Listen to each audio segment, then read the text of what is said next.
परभणी शहराची एकमेव hospital AIIMS multi speciality हॉस्पिटलला भेट द्या। आमचा पत्ता अपना कॉर्नर। निरोगी सुदृढ जीवन हे जीवनाचे सार। जन आरोग्य योजनेने होईल ते साकार। परभणी शहरामध्ये पहिल्यांदाच 1356 आजारांवर मोफत वैद्यकीय उपचार। आयुष्मान भारत प्रधानमंत्री जन आरोग्य योजना व महात्मा ज्योतिराव फुले जन आरोग्य योजनेअंतर्गत प्रत्येक कुटुंबाला 5 लाख रुपयांचे विमा संरक्षण आणि मूत्रपिंड प्रत्यारोपणासाठी 4.5 लाख रुपयांचे विमा संरक्षण। आता वेळ वाया न घालवता लवकरात लवकर परभणी शहराची एकमेव हॉस्पिटल एम्स मल्टी स्पेशालिटी हॉस्पिटलला भेट द्या। आमचा पत्ता अपना कॉर्नर परभणी।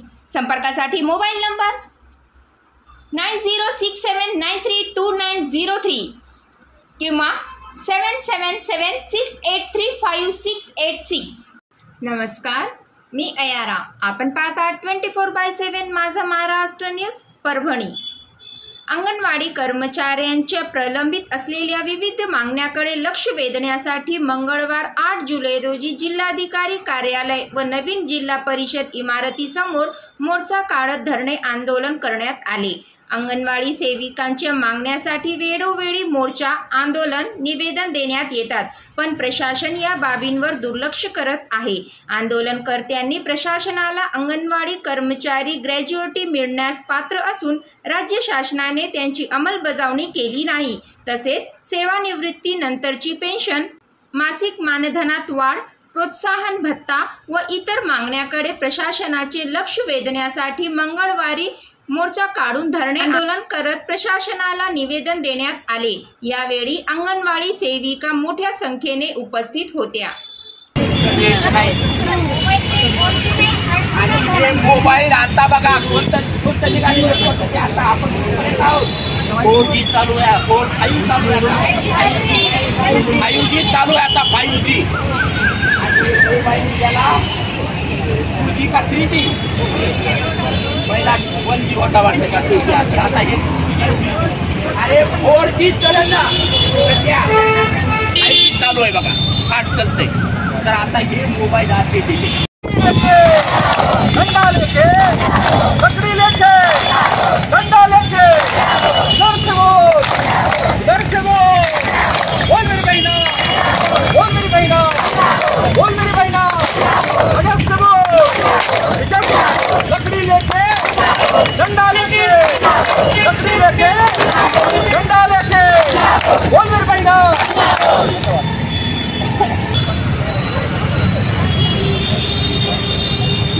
गेल्या बऱ्याच दिवसापासून अंगणवाडी कार्यकर्ती मदत आहे। मानधन वाढलं, पण हे मानधन वाढल्याच्या नंतर ते मानधन आपल्याला सुखानं खाऊ देतं का? मानधन काही वेळेला काही जणीचा विषय असा की मानधन वाढल्यानं बरं होतं। आपल्या बापाला माहित आहे का FRM काय? कोणतरी सांगा बरं काय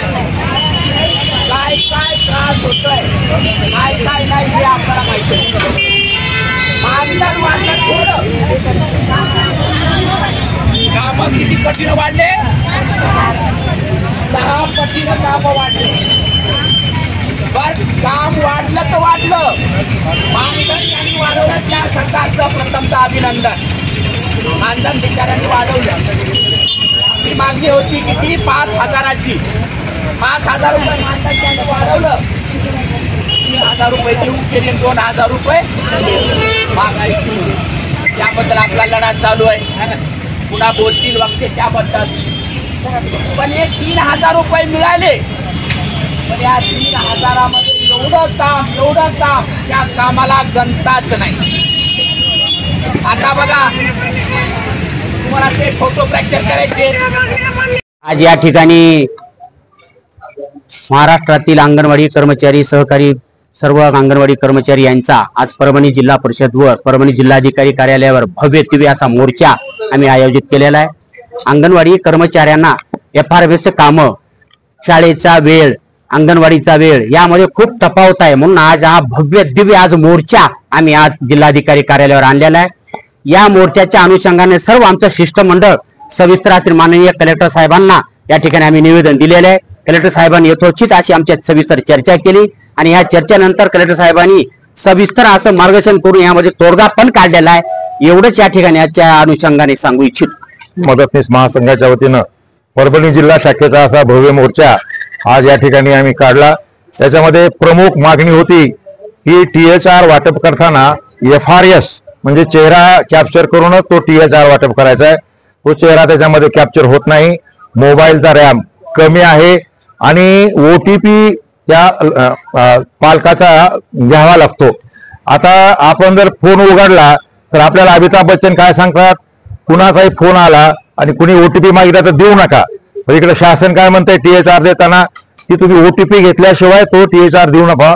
आणि बाई जर OTP मागायला गेली तर तो माणूस फोन सुद्धा उचलित नाही आणि त्याच्यामुळे अंगणवाडी कार्यकर्त्याची फार मोठी हॅरेसमेंट होते। म्हणून FRS ही जी आहे सिस्टीम ती सरकारनं बंद करावी।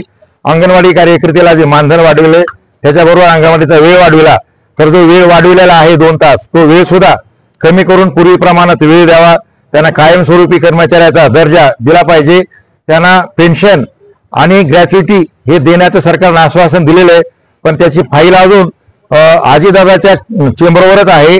तर त्याच्यावर सही होऊन ते सुद्धा आम्हाला तात्काळ आमच्या मागण्या मंजूर व्हाव्यात याच्यासाठी आम्ही परभणी जिल्ह्यापासून आंदोलन सुरू केलेलं आहे आणि लवकर नाही झालं तर पूर्ण महाराष्ट्रभर हे आंदोलन तीव्र केल्याशिवाय आम्ही राहणार नाही। परभणी जिल्ह्यातील जिल्हाधिकाऱ्यांमार्फत राज्यपालांना उदयपूर फाईल या चित्रपटावर बंदी घालावी या मागणीचे निवेदन देण्यात आले।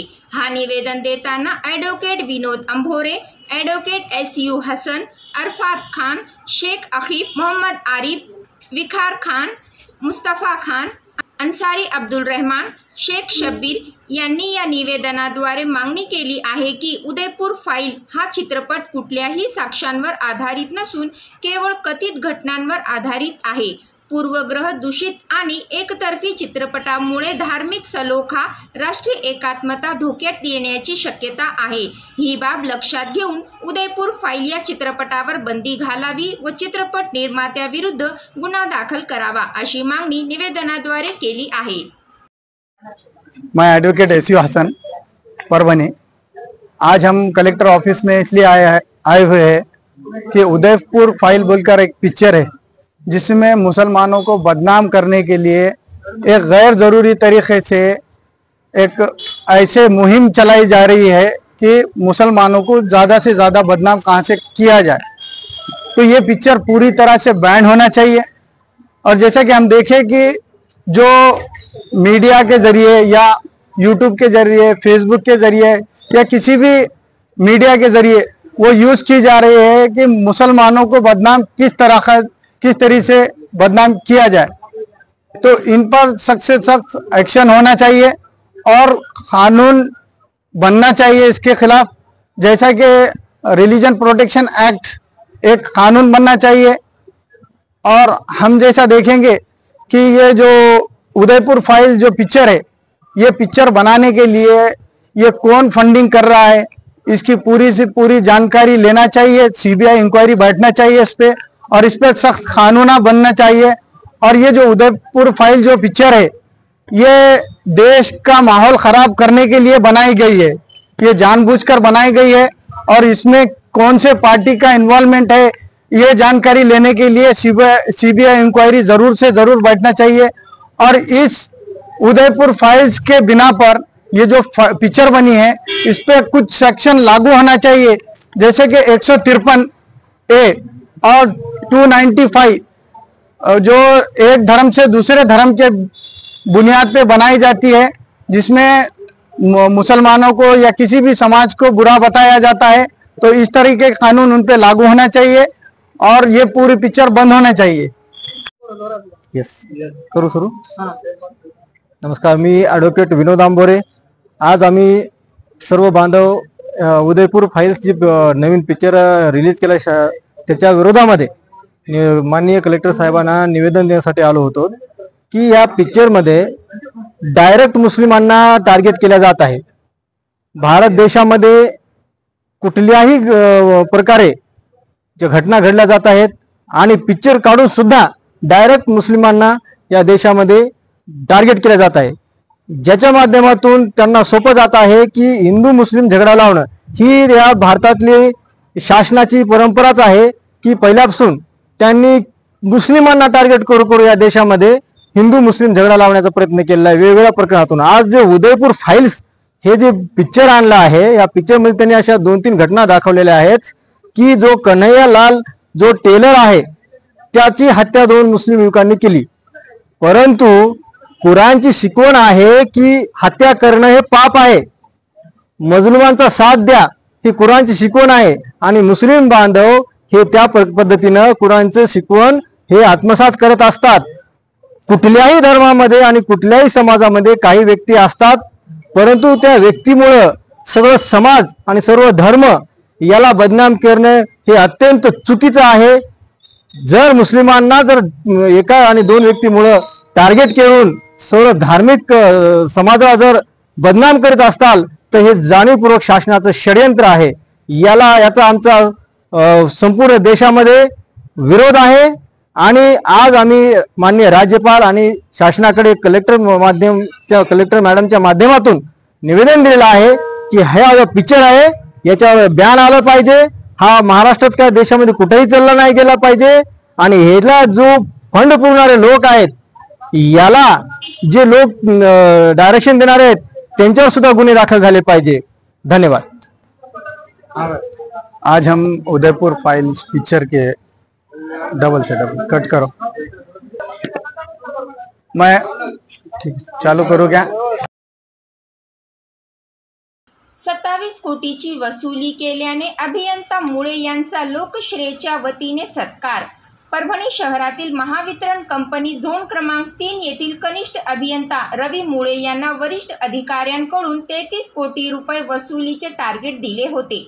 त्यापैकी 27 कोटी रुपये सर्व कर्मचाऱ्यांमुळे प्रामाणिकपणे ही वसुली केली व थकलेली 15 कोटी रुपयापैकी 8 कोटी रुपये वसुली केल्याने महावितरण कंपनीला आर्थिक पाठबळ दिल्याने लोकश्रेय मित्र मंडळ महाराष्ट्रच्या वतीने संस्थापक अध्यक्ष सलीम इनामदार यांच्या हस्ते सत्कार करण्यात आला आहे। मुळे हे आले तेव्हापासून रोहित्रचे देखभाल दुरुस्ती फ्री कटिंग वेळेपेक्षा जास्त वेळ देत असल्याने एक कर्तव्यदक्ष अधिकारी लाभल्याने सत्कार करण्यात येत असल्याचे सलीम इनामदार यांनी सांगितले। सन्मान व सत्कार कार्याची दखल घेऊन पावती दिल्याबद्दल लोकश्रेय मित्र मंडळाचा मी ऋणी राहीन असे प्रतिपादन सत्कारला उत्तर देताना महावितरण कंपनीचे झोन क्रमांक 3 चे कनिष्ठ अभियंता रवी मुळे यांनी व्यक्त केले। यावेळी कर्मचारी पांचाळ, कुलकर्णी, बुचाले, कळसे तर मोहम्मद गौस, अजमत खान, शेख मुजाहिद, अब्दुल जब्बार, उमेश अग्रवाल, दिलीप बनकर, विशंभर तेली अप्पा यांच्यासह अनेकांची उपस्थिती होती। क्रमांक 3 मध्ये मुळे साहेब आले तेव्हापासून जवळपास 8 म्हणजे 33 कोटीचं टार्गेट दिलं होतं त्यांना झोन क्रमांक 3 मध्ये वसुलीसाठी। आपल्या वरिष्ठ अधिकाऱ्यांच्या मार्गदर्शनाखाली त्यांच्या नियोजनानुसार झोन क्रमांक 3चे जे काही कर्मचारी आहेत त्या कर्मचाऱ्याच्या विश्वासावर त्यांनी 33 पैकी 27 कोटी रुपयाची वसुली केली, विक्रमी वसुली केली आणि जे खातेदार 15 कोटीची वसुली अनेक वर्षापासून प्रलंबित होती त्या 15 कोटीची त्यांनी 8 कोटी वसुली केली। म्हणजे एक भरीव काम विद्युत वितरण कंपनीसाठी त्यांनी एक आर्थिक पाठबळ ज्याचे वसुली थांबलेली वसूल केल्याबद्दल आज आपण त्यांचा छोटेखानी आपण सत्कार करत आहोत। ते बी ह्याच्यासाठी की झोन क्रमांक 3 मध्ये आले तेव्हापासून किती वाजता रात्री 12, 12:30, 1:30, 1ला फोन लावा, सतत रविवारचा दिवस न बघता त्यांची आतुरतेने फोन लावल्यावर काय अडचण आहे काय नाही, कुठं तार तुटला का, कुठं फ्यूज गेला का, त्यासाठी व्यवस्थित कर्मचारी काम करत आहेत का नाही अशा प्रकारे त्यांनी लक्ष दिल्याने आज झोन क्रमांक 3 मध्ये साकला प्लाट असेल, गंगाखेड रोड असेल किंवा इकडचा शाहू फिटर असेल आणि दर्गा फिटर असेल या ठिकाणी चांगल्या पद्धतीने काम करत आहे। त्यामुळे आम्हाला एक अधिकारी चांगले लाभल्याने एक आनंद झाला आणि एवढी वसुली त्यांच्या नियोजनाखाली झाली। एक अतिशय चांगलं वाटल्याबद्दल आम्ही एक छोटेखानी एक समाजसेवा ह्या नात्याने किंवा पत्रकार ह्या नात्याने कुठंतरी सन्मान मिळावा ह्या हेतूने आम्ही त्यांना एक छोटेखानी सत्कार केला. असा हे नाही की त्याच्या मागचा दुसरा कुठलाही उद्देश नसून किंवा आम्ही वितरण कंपनीमध्ये गुत्तेदार नाही किंवा असं काही एखादे मीटराचे कामं घेत नाही अशा नसून एक समाजसेवेचं काम करतो आणि साहेबाचं काम एक आवडल्यामुळं मी त्यांचा एक सत्कार केला. धन्यवाद. आपल्याला आमच्या न्यूज चॅनलवर जाहिरातीसाठी व आपल्या अवतीभोवती घडलेल्या घटनेची बातमी करायची असेल तर स्क्रीनवर आमचा मोबाईल क्रमांक दिलेला आहे. व्हॉट्सअप व कॉलिंगसाठी हाच नंबर आहे. आपण पाहत राहा 24/7 माझा महाराष्ट्र न्यूज परभणी. आपण जर पहिल्यांदाच आमचे न्यूज चॅनल पाहत असाल तर सर्वप्रथम आमच्या चॅनलला सबस्क्राईब करा, घंटीचं बटन अवश्य दाबा, लाईक करा, शेअर करा आणि हो कॉमेंट करायला विसरू नका. आपण पाहत राहा 24/7 माझा महाराष्ट्र न्यूज परभणी. जय हिंद. परभणी शहराची एकमेव हॉस्पिटल एम्स मल्टीस्पेशालिटी हॉस्पिटलला भेट द्या. आमचा पत्ता अपना कॉर्नर. निरोगी सुदृढ जीवन हे जीवनाचे सार. जन आरोग्य योजनेने होईल ते साकार. परभणी शहरामध्ये पहिल्यांदाच 1356 आजारांवर मोफत वैद्यकीय उपचार. आयुष्मान भारत प्रधानमंत्री जन आरोग्य योजना व महात्मा ज्योतिराव फुले जन आरोग्य योजनेअंतर्गत प्रत्येक कुटुंबाला 5 लाख रुपयांचे विमा संरक्षण आणि मूत्रपिंड प्रत्यारोपणासाठी 4.5 लाख रुपयांचे विमा संरक्षण. आता वेळ वाया न घालवता लवकरात लवकर परभणी शहराची एकमेव हॉस्पिटल एम्स मल्टीस्पेशालिटी हॉस्पिटलला भेट द्या. आमचा पत्ता अपना कॉर्नर परभणी. संपर्कासाठी मोबाईल नंबर 9067932903 किंवा 7776835686.